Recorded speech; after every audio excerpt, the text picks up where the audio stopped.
میرے محبوب تشریف لائے، بڑی باتیں حضور نے صحابہ کو سنائی، بڑی باتیں۔ علامہ اسماعیل حقی فرمایا کرتے تھے اللہ نے اپنے نبی سے 90,000 باتیں کی۔ کتنی؟ اوحا الی عبدہ ما اوحا۔ اللہ فرماتے ہیں میں نے اپنے بندہ خاص سے باتیں کی، پھر خود ہی فرمایا ما اوحا، تمہیں کیوں بتائیں، جو مرضی کی۔ اس کا ترجمہ ہے ما اوحا، جو وحی کی، جو مرضی کی۔ تو علامہ اسماعیل حقی فرمایا کرتے تھے کہ روایات کو جمع کریں اقوال کو، تو کہتے تھے ہم تجزیہ کرتے ہیں صحیح نہیں بتا سکتے۔ اللہ نے اپنے رسول سے 90,000 باتیں کی، اور پھر اپنے محبوب سے کہا کہ محبوب 30,000 باتیں ساری امت کو بتا۔ وہ حضور نے بتائیں، وہ بتائیں کہ یہ کام کرو گے تو جنت ملے گی، یہ کام کرو گے تو دوزخ میں جلو گے۔ فرمایا 30,000 محبوب سب کو بتا، اور فرمایا 30,000 خاص خاص کو بتانا، خاص خاص کو۔ اس لیے حضرت ابو ہریرہ فرمایا کرتے تھے حضور نے مجھے علم کی 2 تھیلیاں دی ہیں، ایک میں نے کھول لیا، دوسری میں کھول نہیں سکتا، مجھ پہ پابندی ہے۔ تو فرمایا خاص خاص کو بتانا، اور 30,000 باتیں ایسی ہیں جو کہا محبوب کسی کو نہیں بتانی، وہ تیرا میرا راز ہے، وہ تیرا میرا۔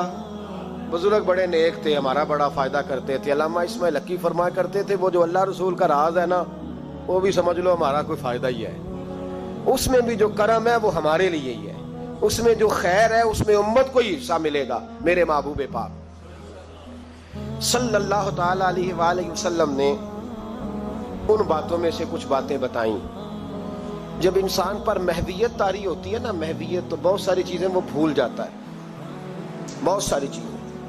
کچھ اوقات ایسے ہوتے ہیں جن میں لوگوں کو احساس ہونے لگتا ہے کہ میں کوئی بلا ہوں، پھر اس کو بچپن کے دوست بھی بھول جاتے ہیں، رشتہ دار بھی، اور کچھ کیفیت ہوتی ہے، ایک وقت ہوتا ہے عروج کا، ایک وقت ہوتا ہے عروج کا، جب آدمی بھولا بیٹھا ہوتا ہے، اسے کوئی اس وقت کیفیات ہوتی ہیں۔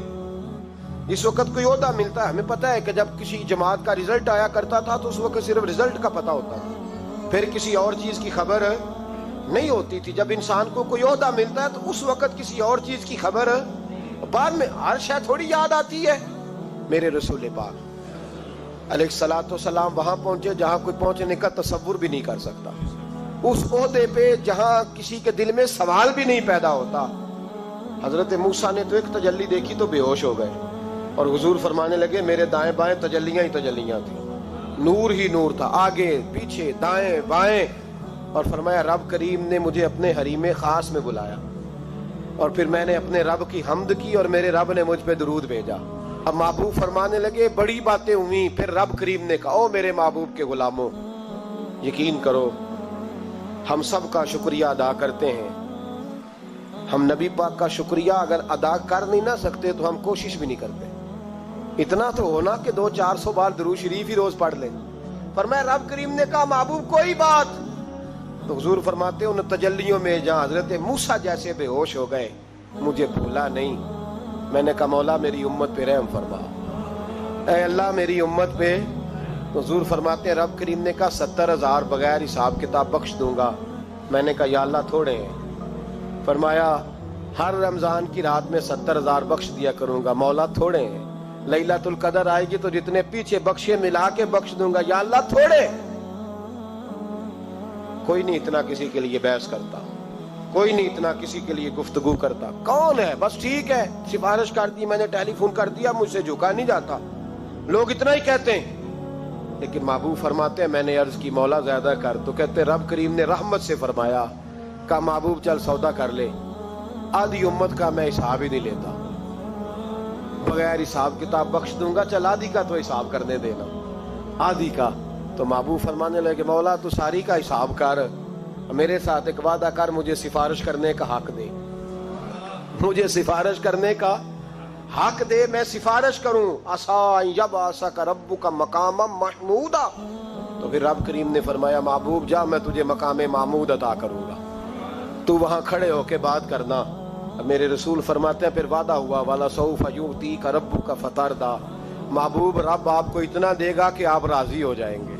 اور مسلم میں لفظ ہیں، خوش ہونے والی بات سنا رہا ہوں، مسلم میں لفظ ہیں۔ ایک صحابی کہنے لگے حضور پھر آپ کب راضی ہوں گے؟ تو نبی پاک فرمانے لگے اس وقت جب میری ساری امت جنت میں چلی جائے گی، میں اس وقت اپنے رب سے اب کرنے کا کام یہ ہے کہ مسلمان کھول کے درود شریف پڑھا کریں. حضور کے بارے میں کبھی خیال نہ لاؤ کبھی بھی. اور ہم بڑی ذمہ داری سے آپ کو گائیڈ کرتے ہیں, ہم ہر بات سن لیتے ہیں. نبی پاک کا نام کوئی صحیح نہ لے تو ہم سے اس بندے کی بات نہیں سنی جاتی نا, ہم سے نہیں سنی جاتی. اس بات پہ اپنے آپ کو پکا کرو. شان رسول, عظمت رسالت, نبی پاک کا مقام و مرتبہ, اس کے بارے میں کوئی کمزور جملہ بھی کہے تو وہ شخص ہمارے لیے قابل تعظیم نہیں ہے, اس سے بیزاری ہے. حضور کو اللہ نے بڑی شان عطا فرمائی. ہمیں تو روز یہ ذکر کرنا چاہیے کہ بالغ الغلاب کمال ہی کشف الدجاب حسنت جمیع خصال صلو علیہ. رات آپ لوگوں نے سونا نہیں, کوشش فرمائیں, فرض نہیں ہے رات کی عبادت. اب یہاں بھی لوگ سوال کرتے ہیں, کہتے ہیں جی صحابہ کرام میں راشد کی رات بیدار رہتے تھے. تو میں نے کہا بھائی وہ سارا سال ہی رہتے تھے, وہ تو ہر رات اٹھ کے عبادت کرتے تھے. ہمارا زمانہ تھوڑا گڑبڑ آیا ہے تو ہم کہتے ہیں چلو اپنے آپ مشکل ہو جائے گا, ایک جگہ سارے اکٹھے ہو جائیں اور عبادت کر لیں. اور یہ وہی سوچ ہے جو حضرت عمر کی تھی. انہوں نے کہا اکیلے اکیلے تراویاں پڑھیں گے تو کوئی نہیں پڑھیں گے, جماعت شروع کراؤ. ورنہ نہ حضور کے زمانے میں باقاعدہ ہوئی نہ حضرت ابو بکر کے زمانے میں. تو اگر تو وہاں شکوہ نہیں کرتا تو ہم تو نفل کام کا حکم دے رہے ہیں, تو کہہ ہی نہیں رہے کہ فرض ہے واجب ہے. ہم تو سنت بھی نہیں کہہ رہے, ہم کہہ رہے ہیں کہ رات بڑی نصیبوں والی ہے, آنا چاہیے. اور سب سے ضروری اس رات یہ ہے کہ حضور کی نعتیں سنیں. لوگ نعت کو معمولی درجہ سمجھتے ہیں, حالانکہ نعت پڑھنا صحابہ کی سنت ہے اور سننا نبی پاک کی سنت ہے صلی اللہ ہو. کچھ پروفیشنل لوگوں نے نعت کا نظام بھی خراب کیا ہے, لیکن جو اصل نعت ہے اس نعت کا بڑا وقار ہے, اس کا بڑا درجہ ہے دین کی. رات آپ یہاں تشریف لائیں, ہر سال آپ کو پتہ ہے یہاں اجتماع ہوتا ہے. انشاءاللہ محفل بھی ہوگی, نعت بھی ہوگی, کچھ بات چیت بھی کریں گے, ذکر بھی ہوگا, دعا بھی ہوگی, نفلوں کا وقت بھی ہوگا. جو دوست رہ جائیں گے سحری تک ان کے لیے کھانے کا بندوبست بھی ہوگا.